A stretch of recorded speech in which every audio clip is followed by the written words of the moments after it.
नमस्कार भक्तों, स्वागत है आपका हमारे चैनल में। पौराणिक कथा। जब नारद को हुआ अहंकार तो विष्णु ने रची ऐसी माया कि देवऋषि बन गए बंदर। पौराणिक कथाओं में देवऋषि नारद और भगवान विष्णु की कथा का जिक्र मिलता है।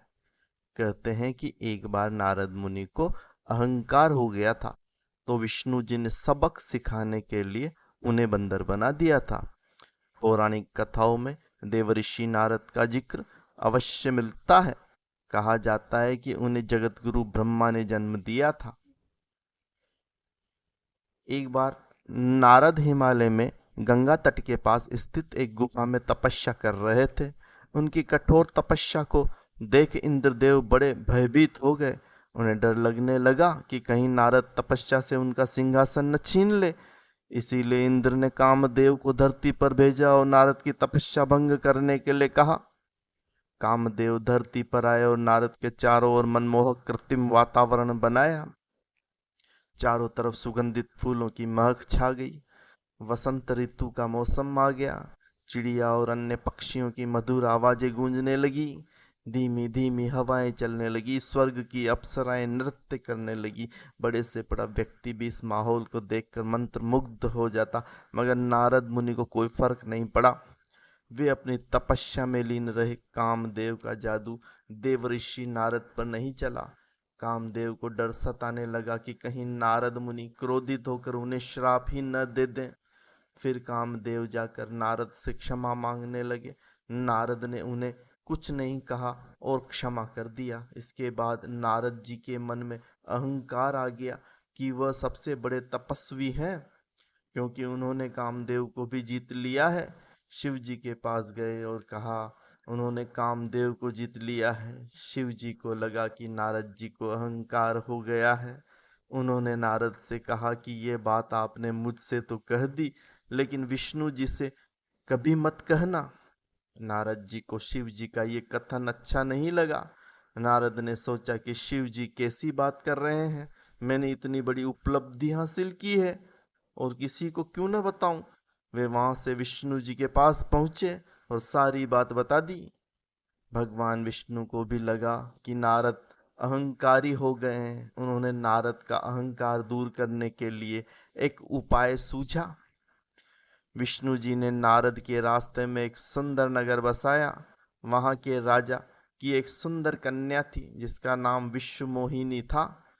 विष्णु जी ने उसके स्वयंवर की कहानी रची।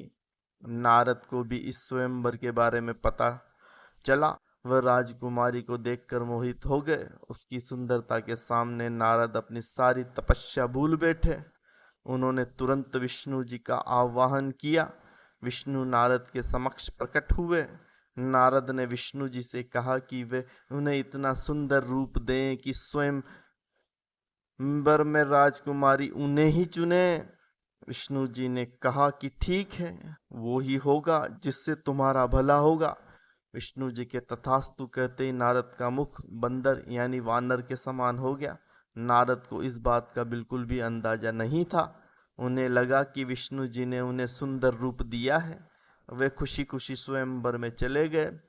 जैसे ही वे स्वयंवर में पहुंचे, हर कोई देखकर उन्हें हंसने लगा। नारद को माजरा समझ में नहीं आया। बाद में भगवान विष्णु स्वयं वहां प्रकट हुए और विश्व मोहिनी ने उनके गले में वरमाला डाल दी। ये देखकर नारद को बहुत क्रोध आया। तब विश्व मोहिनी ने हंसकर कहा कि नारद जी एक बार दर्पण में अपना मुख तो देखिए। नारद ने कहा, अपना जलाशय में मुंह देखा तो वानर मुख नजर आया। उन्हें बहुत क्रोध आया और उन्होंने विष्णु जी को श्राप दे दिया कि जैसे मैंने नारी का वियोग सहन किया, उसी प्रकार आपको भी पत्नी का वियोग सहन करना पड़ेगा। अब विष्णु जी की माया समाप्त हुई तो नारद मुनि का अहंकार खत्म हुआ। देवऋषि नारद ने विष्णु जी से क्षमा मांगी। कालांतर में भगवान राम ने विष्णु जी के अवतार के रूप में धरती पर जन्म लिया और कहते हैं कि नारद के श्राप के कारण ही श्री राम को अपनी सीता का वियोग सहना पड़ा था। तो भक्तों, ये थी आज की कहानी। छोटी सी कहानी थी। अगर आपको अच्छी लगी हो तो आप चैनल को लाइक कर दीजिएगा, सब्सक्राइब कर दीजिएगा। हम आपसे हाथ जोड़कर निवेदन करते हैं, जब भी आप हमारी कोई कथा सुने, आपको अच्छी लगे तो सब्सक्राइब ज़रूर करिएगा। सब्सक्राइब करने से हमारा हौसला बढ़ता है और हमें आगे अच्छी कहानियाँ बनाने की प्रेरणा मिलती है।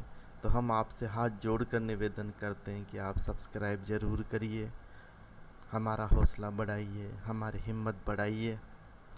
हम उम्मीद करते हैं आगे आप सब्सक्राइब करते रहेंगे। आपका बहुत बहुत धन्यवाद।